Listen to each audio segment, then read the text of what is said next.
বিশ্বমানচিত্রের এক অন্যতম ভূভাগ হল উত্তর কোরিয়া, যেখান থেকে নাগরিকের কোনো আওয়াজ বাইরে পৌঁছায় না, অথবা আওয়াজ ওঠেই না শাসকের বিরুদ্ধে। তাছাড়া শাসক যা চান কোনো নিয়মনীতির তোয়াক্কা না করেই তিনি করতে পারেন তা। ফলে বিশ্বে উত্তর কোরিয়া নিয়ে আলোচনা সমালোচনার শেষ নেই। কিন্তু কেমন আছেন উত্তর কোরিয়ার এই অবস্থার মূল কারিগর কিম জং উন? নানা কারণেই বেশ কিছুদিন যাবৎ তার আলোচনায় নেই তিনি।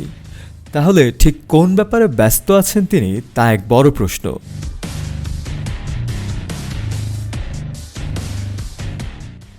2024 সালের শেষ প্রান্তে এসে উত্তর কোরিয়ার মুখপাত্র এই নেতা বেশ কিছু গুরুত্বপূর্ণ বিষয়ে মনোনিবেশ করেছেন। আন্তর্জাতিক সংবাদ মাধ্যমগুলোর প্রতিবেদন থেকে জানা যায়, ডিসেম্বরের শেষ সপ্তাহে অনুষ্ঠিত কোরিয়ার ওয়ার্কার্স পার্টির কেন্দ্রীয় কমিটির এক অধিবেশনে কিম জং উন যুক্তরাষ্ট্রকে প্রতিহত করতে সবচেয়ে কঠিন কৌশল গ্রহণের সিদ্ধান্ত ঘোষণা করেছেন। তিনি উল্লেখ করেন যে যুক্তরাষ্ট্র, জাপান এবং দক্ষিণ কোরিয়ার মধ্যে জোট একটি পারমাণবিক সামরিক ব্লক হিসেবে বিস্তৃত হয়েছে, যা উত্তর কোরিয়ার নিরাপত্তার জন্য হুমকি স্বরূপ। তাই দেশের প্রতিরক্ষা সক্ষমতা বৃদ্ধির উপর জোর দিয়েছেন তিনি।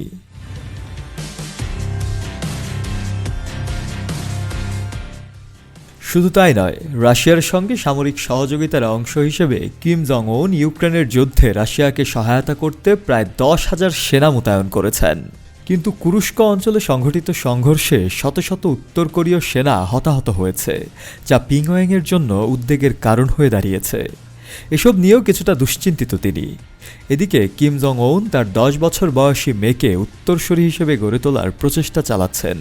তাকে বিভিন্ন সরকারি অনুষ্ঠানে উপস্থিত করা এবং দেশের ভবিষ্যৎ নেতৃত্বের জন্য প্রস্তুত করা হচ্ছে বলে ধারণা করা হচ্ছে। ফলে এখানেও বেশ ব্যস্ত সময় যাচ্ছে তার। উপরোক্ত কার্যক্রমগুলো থেকে বোঝা যায় যে কিম জং উন দেশের নিরাপত্তা, আন্তর্জাতিক সম্পর্ক এবং অভ্যন্তরীণ সংস্কৃতি রক্ষায় সক্রিয় ভূমিকা পালন করার জন্য বেশ সময় ব্যয় করছেন। শফিউল মাওলা, কালের কণ্ঠ।